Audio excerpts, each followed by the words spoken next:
شہر کراچی کے لیے سنتے آ رہے ہیں کہ متحدہ قومی موومنٹ جماعت اسلامی اور پیپلز پارٹی سے خالی کروایا جائے گا اور ان کا مینڈیٹ جو ہے نہ ہونے کے برابر کیا جائے گا اور موقع فراہم کیا جائے گا کسی اور جماعت کو۔ اب وہ اور کون سی جماعت ہے؟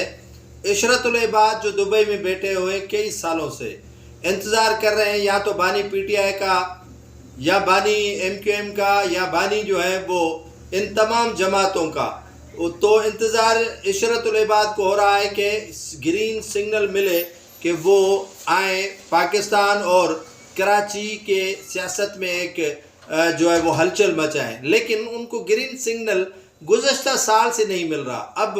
کوششیں کی جا رہی ہیں کہ کسی نہ کسی طرح جو ہے وہ متحدہ قومی موومنٹ کے رہنما جیسے مصطفیٰ کمال ہو گیا، موجودہ خالد مقبول صدیقی ہو گیا، مرتضیٰ وہاب ہو گیا، اور اس کے ساتھ ساتھ جتنے بھی پیپلز پارٹی، جماعت اسلامی، نون لیگ کے رہنما ہیں، چیدہ ان کو سائیڈ کر کے چند جو ہے وہ دیگر جماعتوں سے افراد ملا کر جو ہے وہ سپورٹ کروائیں عشرت العباد کو، اور عشرت العباد کی سرپرستی میں ایک نیا دھڑا جو ہے وہ متحدہ قومی موومنٹ کا منظر عام پر لایا جائے۔ فی الحال یہ کوششیں جو ہے وہ کارآمد اور بارآمد بھی ثابت نہیں ہوئی ہیں، کوششیں کی جا رہی ہیں، دیکھنا یہ ہے کہ یہ کب کوششیں کامیاب ہوتی ہیں۔